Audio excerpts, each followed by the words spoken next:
இனி விரிவான செய்திகளை பார்க்கலாம். உடல்நலக்குறைவு காரணமாக மருத்துவமனையில் அனுமதிக்கப்பட்ட முதலமைச்சர் ஜெயலலிதாவிற்கு காய்ச்சல் குணமடைந்து விட்டதாக அப்பல்லோ மருத்துவமனை தரப்பில் தெரிவிக்கப்பட்டுள்ளது. இது தொடர்பாக அப்பல்லோ மருத்துவமனை நிர்வாகம் சார்பில் இன்று வெளியிடப்பட்டுள்ள அறிக்கையில், காய்ச்சலால் பாதிக்கப்பட்டு நேற்று இரவு சிகிச்சைக்காக அனுமதிக்கப்பட்ட முதலமைச்சர் ஜெயலலிதா தற்போது நல்ல உடல் நலத்துடன் இருப்பதாக குறிப்பிடப்பட்டுள்ளது. தற்போது முதலமைச்சருக்கு காய்ச்சல் குணமடைந்து விட்டதாகவும் வழக்கமான உணவுகளை அவர் உட்கொண்டு வருவதாகவும் அப்பல்லோ மருத்துவமனை நிர்வாகம் தெரிவித்துள்ளது. முதலமைச்சரின் உடல்நிலை மருத்துவ ரீதியாக தொடர்ந்து கண்காணிக்கப்பட்டு வருவதாகவும் அந்த அறிக்கையில் கூறப்பட்டுள்ளது.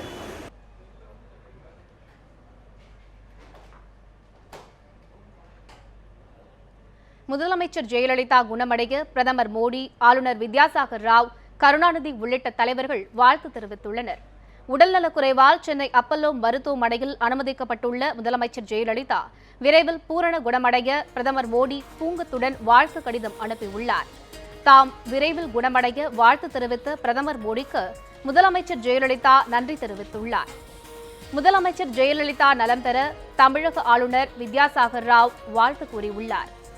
மக்களின் பிரார்த்தனை முதலமைச்சரை எப்போதும் நலமுடன் வாழ வைக்கும் என்றும், விரைவில் குணமடைந்து மக்கள் பணிக்கு திரும்ப வேண்டும் என தனது கடிதத்தில் வித்யாசாகர் ராவ் குறிப்பிட்டுள்ளார். இதேபோல் முதலமைச்சர் ஜெயலலிதா விரைவில் குணமடைய திமுக தலைவர் கருணாநிதி வாழ்த்து தெரிவித்துள்ளார். கொள்கை அளவில் வேறுபட்டாலும் முதல்வர் விரைவில் குணமடைந்து பணிக்கு திரும்ப வாழ்த்துவதாக கருணாநிதி கூறியுள்ளார். உடல்நலக்குறைவால் மருத்துவமனையில் அனுமதிக்கப்பட்டுள்ள முதலமைச்சர் ஜெயலலிதா விரைவில் குணமடைந்து நிர்வாக பணிகளை தொடர வேண்டும் என திமுக பொருளாளர் மு.க.ஸ்டாலின் வாழ்த்து தெரிவித்துள்ளார். உடல்நலக்குறைவால் முதலமைச்சர் ஜெயலலிதா மருத்துவமனையில் சிகிச்சை பெறுகிறார் என்ற செய்தி அறிந்து மிகுந்த கவலையடைந்ததாக மதிமுக பொதுச் செயலாளர் வைகோ தெரிவித்துள்ளார்.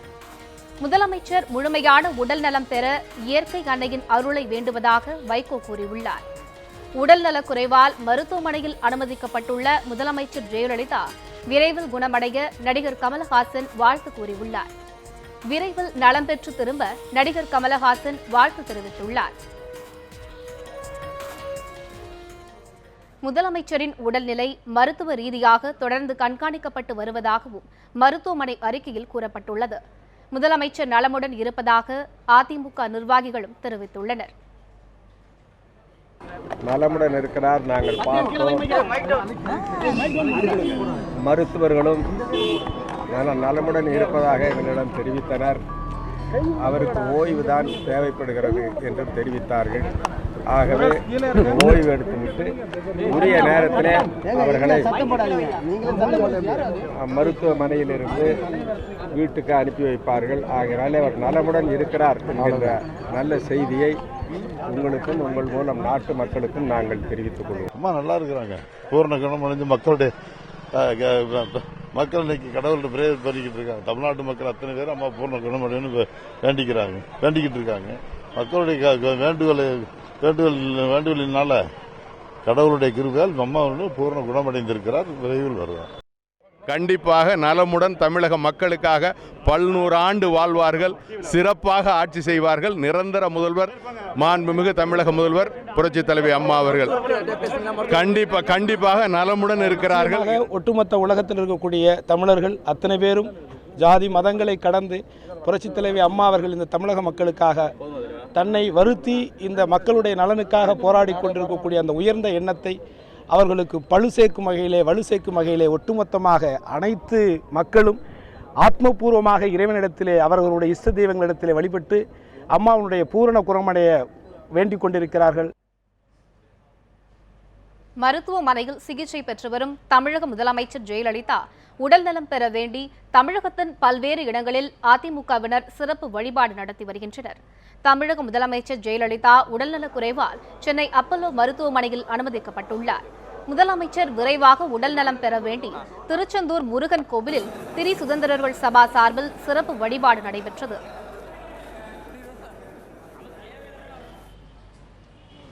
முதலமைச்சர் ஜெயலலிதா நலம் பெற வேண்டி மதுரை மாவட்டம் மேலூரில் உள்ள சிவன் கோவில், காஞ்சிவனம் கோவில், காமாட்சி அம்மன் கோவில் ஆகியவற்றில் நடைபெற்ற சிறப்பு வழிபாட்டில் மேலூர் சட்டமன்ற உறுப்பினர் பெரிய உள்ளார், முன்னாள் சட்டமன்ற உறுப்பினர்கள் சாமி, தமிழரசன் உள்ளிட்ட அதிமுகவினர் கலந்து கொண்டனர். முதலமைச்சர் ஜெயலலிதா குணமடைய வேண்டி திருவண்ணாமலை அண்ணாமலையார் கோவிலில் சிறப்பு யாகம் நடைபெற்றது. இதில் அதிமுகவினர் ஏராளமானோர் கலந்து கொண்டனர். காவிரி மேற்பார்வை குழுவின் உத்தரவிற்கு ஆட்சேபம் தெரிவித்து தமிழக அரசு உச்சநீதிமன்றத்தில் மனு தாக்கல் செய்துள்ளது. காவிரியில் இருந்து நாள்தோறும் 3000 கன அடி நீர் திறக்க வேண்டும் என்ற உத்தரவை ரத்து செய்ய கோரி தமிழக அரசு முறையிட்டுள்ளது. இது தொடர்பாக தாக்கல் செய்யப்பட்டுள்ள மனுவில் ஜூன் முதல் செப்டம்பர் மாதம் வரை வழங்க வேண்டிய 17.5 TMC நீரை கர்நாடகம் வழங்கவில்லை என மனுவில் புகார் கூறப்பட்டுள்ளது. இதுகுறித்து காவிரி மேற்பார்வை குழுவின் உத்தரவு திருப்தி அளிக்கவில்லை என கூறியுள்ள தமிழகம் தற்போது குடிநீர் பற்றாக்குறை என கர்நாடகம் கூறுவதை ஏற்க முடியாது எனவும் தெரிவித்துள்ளது. எனவே ஜூன் முதல் செப்டம்பர் மாதம் வரையில் தமிழகத்திற்கு கர்நாடகம் தர வேண்டிய நீரை திறந்துவிட உத்தரவிட வேண்டும் என்றும் மனுவில் வலியுறுத்தப்பட்டுள்ளது. கோவையில் கொலை செய்யப்பட்ட இந்து முன்னணி பிரமுகர் சசிகுமாரின் இறுதி ஊர்வலத்தில் வன்முறை ஏற்பட்டதால் அங்கு பதற்றம் நிலவி வருகிறது. கோவை மாவட்ட இந்து முன்னணி செய்தி தொடர்பாளர் சசிகுமார் மர்ம நபர்களால் நேற்று இரவு கொலை செய்யப்பட்டார். அவரது இறுதி ஊர்வலம் துடியலூர் சும்பமணியம்பாளையத்தில் இன்று நடைபெற்றது. இதில் 2000க்கும் மேற்பட்டோர் கலந்து கொண்டனர். ஊர்வலத்தின் போது ஏற்பட்ட திடீர் வன்முறை காரணமாக போலீஸ் ஜீப்பிற்கு தீ வைக்கப்பட்டது.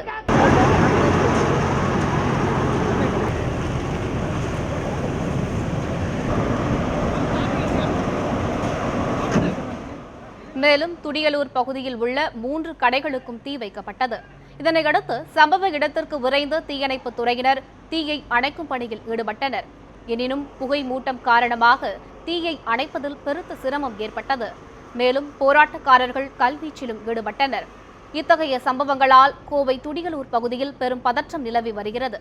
இதனால் ஏராளமான போலீசார் பாதுகாப்பு பணியில் ஈடுபட்டுள்ளனர். மேட்டுப்பாளையத்தில் இன்று முழு அடைப்பு போராட்டம் நடத்தப்பட்டது. இதன் காரணமாக கடைகள் அடைக்கப்பட்டன. அரசு மற்றும் தனியார் பேருந்துகள் இயக்கப்படவில்லை. இந்நிலையில் மேட்டுப்பாளையம் பேருந்து நிலையம் அருகே நிறுத்தி வைக்கப்பட்டிருந்த சரக்கு ஆட்டோவிற்கு மர்ம நபர்கள் தீ வைத்தனர். மேலும் மேட்டுப்பாளையம் கோத்தகிரி மலைப்பாதையில் சென்று கொண்டிருந்த லாரி மீது அடையாளம் தெரியாத மர்ம நபர்கள் பெட்ரோல் குண்டு வீசினர்.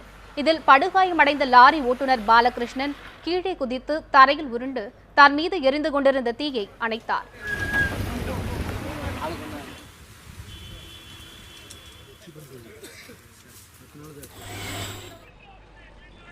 சிவகங்கை மாவட்டம் காரைக்குடியில் சாலை மறியல் போராட்டம் நடத்தப்பட்டது. இந்து முன்னணி சார்பில் நடத்தப்பட்ட இந்த போராட்டத்தில் ஈடுபட்டவர்களை காவல்துறையினர் கைது செய்தனர். திருவண்ணாமலையில் மாவட்ட அமர்வு நீதிமன்றத்தில் தஞ்சம் அடையும் போராட்டம் நடத்தப்பட்டது. மேலும் கோரிக்கைகள் அடங்கிய மனுவை மாவட்ட நீதிபதியிடம் இந்து முன்னணி அமைப்பைச் சேர்ந்தவர்கள் வழங்கினர். தூத்துக்குடியில் சாலை மறியல் போராட்டம் நடத்தப்பட்டது. பழைய பேருந்து நிலையம் முன்பு நடைபெற்ற இந்த சாலை மறியல் போராட்டத்தின் போது கொலைக்கு காரணமானவர்களை உடனடியாக கைது செய்ய வலியுறுத்தி முழக்கங்கள் எழுப்பப்பட்டன. இதனையடுத்து சாலை மறியலில் ஈடுபட்ட 15 பேரை காவல்துறையினர் கைது செய்தனர். வேலூர் மாவட்டம் வாலாஜாபேட்டையில் இந்து முன்னணியினர் சாலை மறியல் போராட்டத்தில் ஈடுபட்டனர். இந்த போராட்டம் காரணமாக வாலாஜாபேட்டையில் கடும் போக்குவரத்து பாதிப்பு ஏற்பட்டது. போராட்டத்தில் ஈடுபட்டவர்கள் கைது செய்யப்பட்டனர்.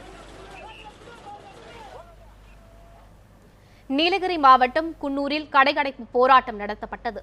மேலும் அரசு மற்றும் தனியார் பேருந்துகளும் பிற வாகனங்களும் இயக்கப்படவில்லை. ஒரு சில பேருந்துகள் மட்டுமே போலீஸ் பாதுகாப்புடன் இயக்கப்பட்டன. பேருந்துகள் போதிய அளவில் இயக்கப்படாததால் சுற்றுலா பயணிகள் சிரமத்திற்கு உள்ளாகினர். நகரில் பதற்றம் நிலவுவதால் மாவட்ட காவல் கண்காணிப்பாளர் தலைமையில் அதிரடி படையினர் பாதுகாப்பு பணியில் ஈடுபடுத்தப்பட்டுள்ளனர்.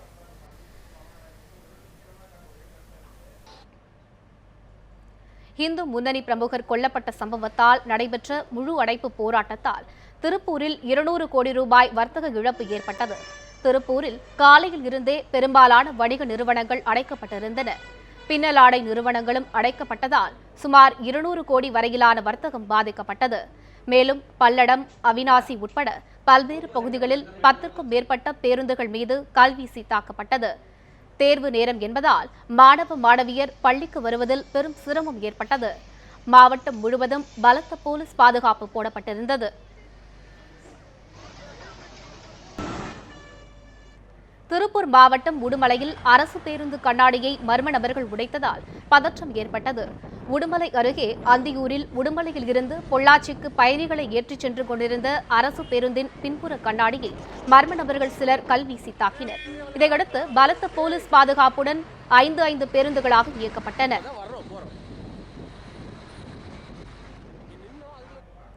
கோவையில் இந்து முன்னணி பிரமுகர் கொலையை பயன்படுத்தி அரங்கேறும் வன்முறை வெறியாட்டத்தை கட்டுப்படுத்த வேண்டும் என மார்க்சிஸ்ட் கம்யூனிஸ்ட் கட்சி வலியுறுத்தியுள்ளது. இதுகுறித்து அக்கட்சியின் மாநில செயலாளர் ஜி. ராமகிருஷ்ணன் வெளியிட்டுள்ள அறிக்கையில், கோவை துடியலூர் பகுதியில் இந்து முன்னணி பிரமுகர் சசிகுமார் கொல்லப்பட்டதற்கு கடும் கண்டனம் தெரிவித்துள்ளார்.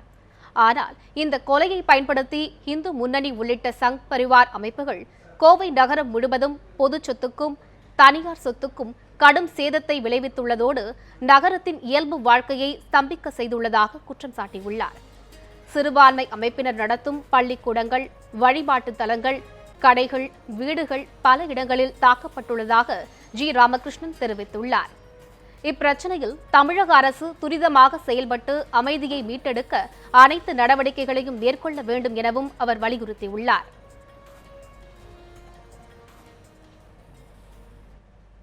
இத்துடன் 8 மணி செய்திகளின் இந்த அரை மணி நேர பகுதி நிறைவு பெறுகிறது. அடுத்த அரை மணி நேர பகுதியை தேவேந்திரன் வழங்குவார். நன்றி லலிதா. இனி செய்திகளை ஒரு சிறிய இடைவேளைக்கு பிறகு பார்க்கலாம்.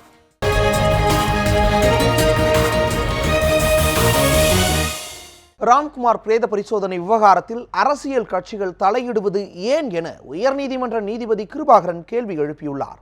ராம்குமார் பிரேத பரிசோதனை தொடர்பான வழக்கில் 3 நீதிபதிகளும் வெவ்வேறு உத்தரவுகளை பிறப்பித்துள்ளதால் வழக்கை 5 நீதிபதிகள் அமர்வுக்கு மாற்றக் கோரி ராம்குமார் தந்தை தரப்பு சென்னை உயர்நீதிமன்ற தலைமை நீதிபதியிடம் முறையீடு செய்தது.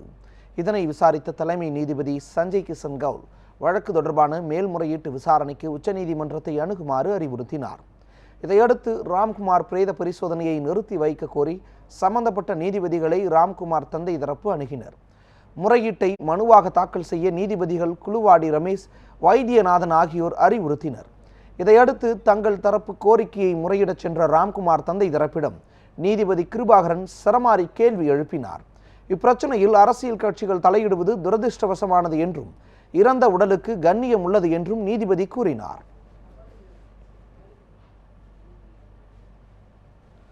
சிறையில் ராம்குமார் மரணம் அடைந்தது தொடர்பாக வன்கொடுமை தடுப்புச் சட்டத்தின் கீழ் வழக்கு பதிவு செய்ய வேண்டும் என விடுதலை சிறுத்தைகள் கட்சி தலைவர் திருமாவளவன் வலியுறுத்தியுள்ளார்.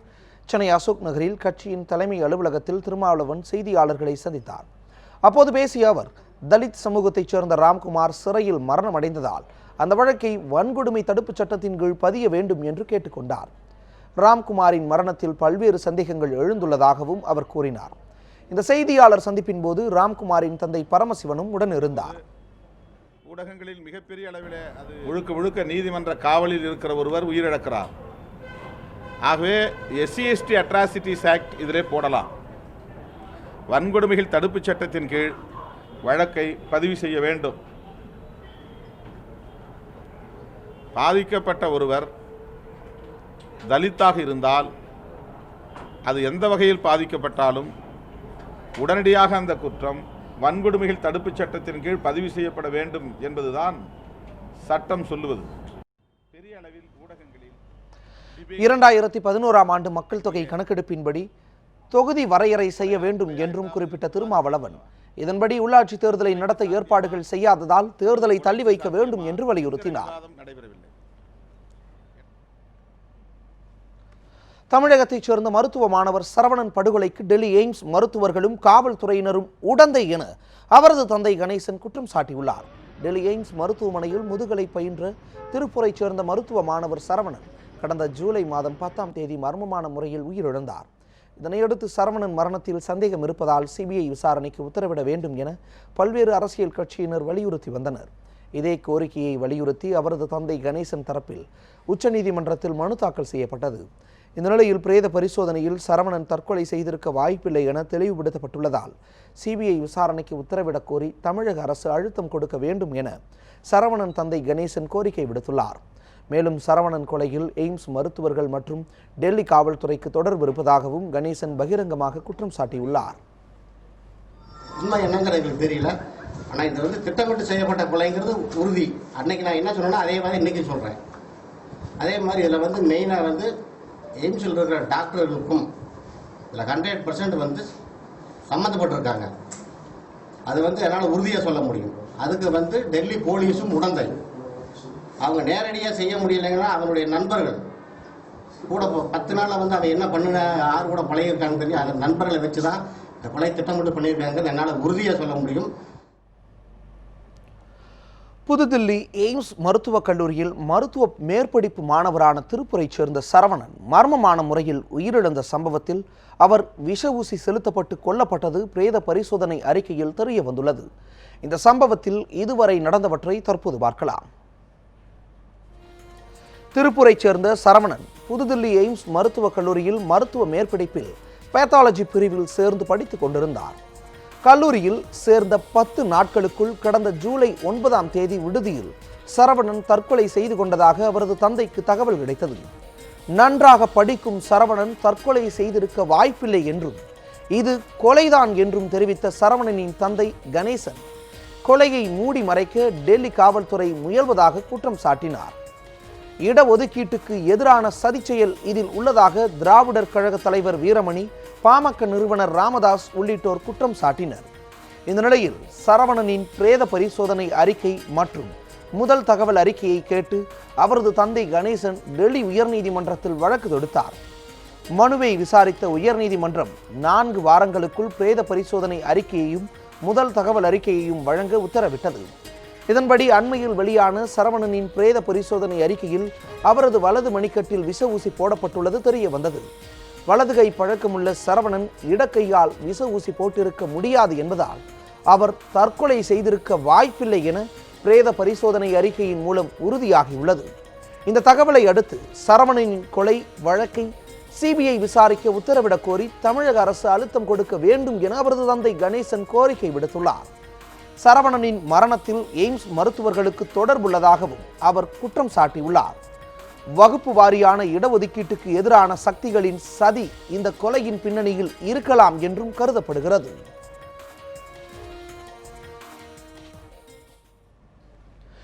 நீதிமன்றம் உத்தரவிட்டால் சென்னை கோயம்பேடு பேருந்து நிலைய இடத்தை காலி செய்ய தயாராக இருப்பதாக எஸ்ஆர்எம் நிறுவனத்தின் ரவி பச்சமுத்து தெரிவித்துள்ளார். கோயம்பேட்டில் 8 கிரவுண்ட் நிலத்தை ஆக்கிரமித்து எஸ்ஆர்எம் டிராவல்ஸ் நிறுவனம் நடத்துவதாக ரவி பச்சமுத்து மீது சென்னை உயர்நீதிமன்றத்தில் வழக்கு தொடரப்பட்டது. இந்த வழக்கில் ரவி பச்சமுத்து முன்ஜாமீன் கோரி மனு தாக்கல் செய்திருந்தார். இந்த மனு மீதான விசாரணையின் போது ரவி பச்சமுத்து சார்பில் ஆஜரான வழக்கறிஞர் குமார் நீதிமன்றம் உத்தரவிட்டால் இடத்தை காலி செய்ய தயாராக இருப்பதாக தெரிவித்தார். இந்திராணி கோபிநாத் என்பவருக்கு சொந்தமான இடத்தை எஸ்ஆர்எம் டிராவல்ஸ் நிறுவனம் வாடகை செலுத்தி பயன்படுத்தி வருவதாகவும் நிலத்தை ஆக்கிரமிப்பு செய்ததாக கூறப்படும் புகாருக்கும் தங்கள் நிறுவனத்திற்கும் சம்பந்தம் இல்லை என்றும் ரவி பச்சமுத்து தரப்பில் தெரிவிக்கப்பட்டது. மேலும் எஸ்ஆர்எம் டிராவல்ஸ் நிறுவனம் கோயம்பேட்டில் உள்ள நிலத்திலிருந்து உடனடியாக வெளியேற தயாராக இருப்பதாகவும் ரவி பச்சமுத்து தரப்பில் தெரிவிக்கப்பட்டது. அதை கேட்ட நீதிபதிகள் டெய்சி ராணி உள்ளிட்ட நில உரிமையாளர்களை அச்சுறுத்தியது ஏன் என கேள்வி எழுப்பினர்.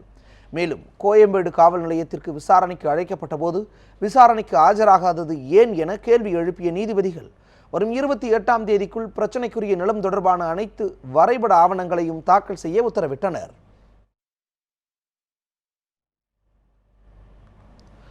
எஸ்ஆர்எம் மருத்துவ மாணவர்களிடம் பண மோசடி செய்த வழக்கில் தேடப்பட்டு வரும் வேந்தர் மூவிஸ் மதனின் நெருங்கிய கூட்டாளி சுதிரை போலீசார் கைது செய்துள்ளனர். எஸ்ஆர்எம் மருத்துவக் கல்லூரியில் மருத்துவ படிப்புக்கு இடம் வாங்கி கொடுப்பதாக கூறி 111 பேரிடம் 74,39,00,000 ரூபாய் பண மோசடி வழக்கில் பச்சமுத்து கைது செய்யப்பட்டு நிபந்தனை ஜாமீனில் வெளிவந்தார். இந்த வழக்கில் முக்கிய குற்றவாளியான வேந்தர் மூவிஸ் மதன் கடந்த மே 28ஆம் தேதி முதல் காணாமல் போனார். இந்த நிலையில் மதனின் வரவு செலவை பார்த்து வந்த குணா, சுதீர் ஆகியோரும் தலைமறைவாகினர். இதனையடுத்து கூட்டாளி சுதிரை போலீசார் ஆந்திராவில் கைது செய்துள்ளனர். அவரிடம் சென்னையில் தனிப்படை போலீஸ் தீவிர விசாரணை நடத்தி வருகின்றனர். மதனை கைது செய்து வரும் உயர்நீதிமன்றம் 6ஆம் தேதி வரை கெடு அளித்திருப்பதால் அதற்குள் மதனை கைது செய்யப்படுவார் என காவல்துறை தரப்பில் தெரிவிக்கப்பட்டுள்ளது. திருவள்ளூர் அருகே 2000 ஆண்டுகள் பழமை வாய்ந்த சிவன் கோவில் குளத்தை சீரமைக்க பள்ளம் தோண்டிய போது புதையல் கிடைத்ததாக பரவிய தகவலால் பரபரப்பு நிலவியது. திருவள்ளூர் மாவட்டம் திருத்தணி அருகே உள்ள தொழுதாவூரில் 2000 ஆண்டுகள் பழமையான ஆதிலிங்கேஸ்வரர் கோவில் உள்ளது. இக்கோவிலின் குளத்தை சீரமைக்க பள்ளம் தோண்டிய போது சிறிய பெட்டி ஒன்றில் சிலையுடன் புதையல் கிடைத்ததாக தகவல்கள் தீயாக பரவியது. இதனை அடுத்து திருத்தணி கோட்டாட்சியர் விமல்ராஜ் அக்கிராமத்திற்கு சென்று பொதுமக்களிடம் நேரில் விசாரணை மேற்கொண்டதுடன் கோவில் நிர்வாகிகளிடம் தனித்தனியாக விசாரணை மேற்கொண்டார். இந்த விசாரணையில் புதையல் குறித்து எந்த தகவலும் கிடைக்கவில்லை. இதனையடுத்து சிலை குறித்தோ புதையல் குறித்தோ தகவல் இருந்தால் அரசுக்கு முறைப்படி தெரிவிக்க கிராம மக்களிடம் அறிவுறுத்தினார். கர்நாடகத்திற்குள் தமிழக லாரிகளை இயக்க அனுமதிக்காவிட்டால் வரும் 1ஆம் தேதி முதல் தமிழகம் முழுவதும் உள்ள காலவரையற்ற வேலை நிறுத்த போராட்டத்தில் ஈடுபடப் போவதாக தமிழ்நாடு மாநில லாரி உரிமையாளர்கள் சம்மேளனம் அறிவித்துள்ளது. தமிழ்நாடு மாநில லாரி உரிமையாளர்கள் சம்மேளனத்தின் அவசர செயற்குழு கூட்டம் நாமக்கல்லில் இன்று நடைபெற்றது. கூட்டத்திற்கு பின் செய்தியாளர்களிடம் பேசிய சம்மேளனத்தின் மாநில தலைவர் குமாரசுவாமி, காவிரி பிரச்சினை தொடர்பாக தமிழக கர்நாடக எல்லையில் தொடர்ந்து பதற்றம் நிலவி வருவதால் தமிழகத்திலிருந்து கர்நாடகத்திற்கு செல்லும் 1000க்கும் மேற்பட்ட சரக்கு லாரிகள் எல்லையில் கடந்த 2 வாரத்திற்கும் மேலாக நிறுத்தி வைக்கப்பட்டுள்ளதாக தெரிவித்துள்ளார். அதனால் லாரி உரிமையாளர்களுக்கு தினமும் 100 கோடி ரூபாய் வரை வருவாய் இழப்பும் தினமும் 1500 கோடி ரூபாய் அளவிற்கு வர்த்தகமும் பாதிக்கப்பட்டு வருவதாகவும் குமாரசுவாமி தெரிவித்தார். எனவே கர்நாடகாவில் தமிழக பதிவெண் கொண்ட லாரிகள் மற்றும் வாகனங்களை பாதுகாப்புடன் இயக்க நடவடிக்கை எடுக்க வலியுறுத்தி வரும் திங்கட்கிழமை லாரி உரிமையாளர் சங்க பிரதிநிதிகள் தமிழக அமைச்சர் மற்றும் அதிகாரிகளை சந்திக்க உள்ளதாகவும் அவர் கூறினார். மேலும் வரும் 27ஆம் தேதிக்குள் கர்நாடக மாநிலத்திற்குள் தமிழக பதிவெண் கொண்ட லாரிகளை இயக்க அனுமதிக்காவிட்டால் வரும் 1ஆம் தேதி முதல் தமிழகம் முழுவதும் லாரிகள் காலவரையற்ற வேலை நிறுத்த போராட்டத்தில் ஈடுபட போவதாகவும் தெரிவித்தார். சகஜ நிலை திரும்பாவிட்டில் வருகிற 30ஆம் தேதி மாநில சம்மேளன செயற்குழு நடக்கிறது. அதில் எங்கள் வாகனங்களை ஒட்டுமொத்தமாக காலவரையற்ற வேலை நிறுத்தம் செய்வதற்கு நாங்கள் தயாராக உள்ளோம். அந்த சம்மேளன செயற்குழு கூடி அது சம்பந்தமாக முடிவெடுக்கப்படும். காவிரி தொடர்பான சட்ட போராட்டத்தில் வெற்றி கண்டுள்ள தமிழக அரசு காவிரி மேலாண்மை வாரியத்தை அமைக்க மத்திய அரசை வலியுறுத்த வேண்டும் என்று அரசியல் தலைவர்களும் சட்ட வல்லுநர்களும் கருத்து தெரிவித்துள்ளனர். 1970களில் இருந்து இன்று வரை சுமார் 50 ஆண்டுகளாக இந்தியாவில் வேறு எந்த மாநிலங்களிலும் இல்லாத அளவிற்கு காவிரி நீர் பங்கீடு பிரச்சனை தமிழ்நாடு கர்நாடகா இடையே ஒரு பெரும் பிரச்சனையாக இருந்து வருகிறது. ஆனால் காவிரி மேலாண்மை வாரியத்தை 4 வாரத்தில் அமைத்திட வேண்டும் என்று மத்திய அரசுக்கும் தமிழகத்திற்கு காவிரி நீரை கர்நாடக அரசு திறந்துவிட வேண்டும் என்றும் உச்சநீதிமன்றம் சமீபத்தில் உத்தரவிட்டதும் தமிழக அரசின் நீண்ட சட்ட போராட்டத்தின் வெற்றி என்றே கூற வேண்டும். பல ஆண்டுகளுக்கு பிறகு 2013ஆம் ஆண்டு தமிழக அரசால் உச்சநீதிமன்றத்தில் வழக்கு தொடரப்பட்டதன் விளைவாக அரசிதழில் காவிரி மேலாண்மை வாரியம் குறித்த அறிக்கை இடம்பெற்றது. தமிழக அரசு 2012-13ஆம் ஆண்டில் ஏற்பட்ட கடுமையான வளர்ச்சியில் தமிழகத்தை பாதுகாப்பதற்காக காவிரி உரிமை மீட்பதற்கு உச்சநீதிமன்றத்தில் தொடர்ந்து பல வழக்குகளை தொடுத்தார்கள். அந்த நேரத்தில் உச்சநீதிமன்றமே கர்நாடக தமிழக முதலமைச்சர்களுக்கான ஒரு பேச்சுவார்த்தையை பெங்களூர் நகரத்தில் ஏற்பாடு செய்து உச்சநீதிமன்ற நேரடி பார்வையிலேயே அந்த பேச்சுவார்த்தை தோல்வியடைந்தது. அதனைத் தொடர்ந்து உச்சநீதிமன்றம் இனி பேச்சுவார்த்தைக்கு இடமில்லை என்றுதான் நீதிமன்றம் காவிரி நடுவர்மன்ற இறுதி தீர்ப்பினை அரசியலாக்க வேண்டும் என்கிற உத்தரவு பிறப்பித்ததோடு விரைந்து காவிரி மேலாண்மை வாரியம் காவிரி நீர் பங்கீட்டு ஒழுங்காற்றுக்குழு அமைக்க வேண்டும் என்று உத்தரவிட்டது. கடந்த செப்டம்பர் 5ஆம் தேதி கர்நாடக அரசு தமிழகத்திற்கு நாள் ஒன்றுக்கு 15,000 கன அடி தண்ணீர் திறந்து வைக்க வேண்டும் என்று உச்சநீதிமன்றம் உத்தரவிட்டதற்கு கர்நாடகம் முழுவதும் பெரிய கலவரம் வெடித்தது. சில இடங்களில் தமிழக ஓட்டுநர்கள் தாக்கப்பட்டு தமிழக வாகனங்களும் தீ வைத்து எரிக்கப்பட்டன. ஆனாலும் தமிழ்நாட்டில் எந்தவிதமான அசம்பாவிதமும் இல்லாமல் ஒரு நாள் கடையடைப்பு அமைதியாகவும் வெற்றிகரமாகவும் நடைபெற்றது. செப்டம்பர் 5ஆம் தேதி நமக்கு 15,000 கனஅடி தண்ணீர்னு சொன்ன உடனே அடிச்சு நொறுக்கணும், கடைகளை நொறுக்கணும், நம்ம கேபிஎன் பஸ்களை கொளுத்தினான், லாரிகளை கொளுத்தினான், நம்ம பையங்களை ரோட்டில் ஓட்டு மிதிச்சான், நம்ம டிரைவர்களை நிர்வாணப்படுத்தி அடித்தான். நம்ம அமைதியாக பந்து நடத்தினோம். செப்டம்பர் 17 நம்ம வன்முறையில் ஈடுபடல. கர்நாடக பதிவு செய்யப்பட்ட அரசு பஸ்கள் 65 பஸ் கோயம்பேட்டில் இருந்து போலீஸ் பாதுகாப்போட எல்லையில் கொண்டு விட்டுட்டு வந்தோம். காவிரி பிரச்சனையை அரசியல் ரீதியாகவும் உணர்வு ரீதியாகவும் கர்நாடக அரசு அணுகிய அதே நேரத்தில் தமிழக அரசு சட்டபூர்வமாக அணுகியதே தமிழக அரசுக்கு கிடைத்த வெற்றி என்கிறார் தமிழக அரசின் முன்னாள் தலைமை வழக்கறிஞர் கே சுப்பிரமணியம். தமிழகத்தை பொறுத்தளவிலே தமிழக அரசு மாறி மாறி இங்கே இருக்கிற தமிழக அரசு அதை சட்ட பிரச்சனையாக சட்ட ரீதியாக தான் கையில் எடுத்து உச்சநீதிமன்றத்தை அணுகி உத்தரவுகளை பெற்று சட்ட ரீதியாக அது செயல்பட்டு கொண்டிருக்கிறது. ஆனால் கர்நாடகத்திலே அதை ஒரு உணர்ச்சி பூர்வமான விஷயமாகவும் ஒரு அரசியல் பிரச்சனையாகவும் அவர்கள் அதை பார்க்கிறார்கள். எனவே இதுதான் இந்த பிரச்சனையிலே இவ்வளவு கோளாறுகள் ஏற்படுவதற்கு காரணம் என்று நான் நினைக்கிறேன். உச்சநீதிமன்ற தீர்ப்பை செயல்படுத்த தவறிய கர்நாடக அரசு அதற்கு எதிராக பல்வேறு நடவடிக்கையில் இறங்கியுள்ளது. இந்த சூழலில் மத்திய அரசை காவிரி மேலாண்மை வாரியம் அமைக்க கோரி தமிழக அரசு அழுத்தம் தர வேண்டும் என்று அரசியல் வல்லுநர்கள் கருத்து தெரிவிக்கின்றனர். சஞ்சீவி, நியூஸ் 7 தமிழ், சென்னை. இளைய தலைமுறைக்கு வழிவிடும் நோக்கில் பாடகி எஸ் ஜானகி ஓய்வை அறிவித்திருப்பது குறித்து நியூஸ் 7 தமிழ் இணையதளத்தில் நேயர்களிடம் கருத்து கேட்டிருந்தோம். அதற்கு வரவேற்கத்தக்கது என 45.86% பேர் கருத்து தெரிவித்துள்ளனர். மறுபரிசீலனை செய்யலாம் என 11.58% பேரும், இசைத்துறைக்கு இழப்பு என 42.56% பேரும் கருத்து கூறியுள்ளனர். இதே கேள்வியை ட்விட்டர் சமூக வலைதளத்தில் கேட்டிருந்தோம். அதற்கு வரவேற்கத்தக்கது என 48% பேர் கருத்து தெரிவித்துள்ளனர். மறுபரிசீலனை செய்யலாம் என 10% பேரும், இசைத்துறைக்கு இழப்பு என 42% பேரும் கருத்து கூறியுள்ளனர். செய்தி அறிக்கை நிறைவுற்றது. என்றும் தொடர்ந்து பாருங்கள் நியூஸ் 7 தமிழை.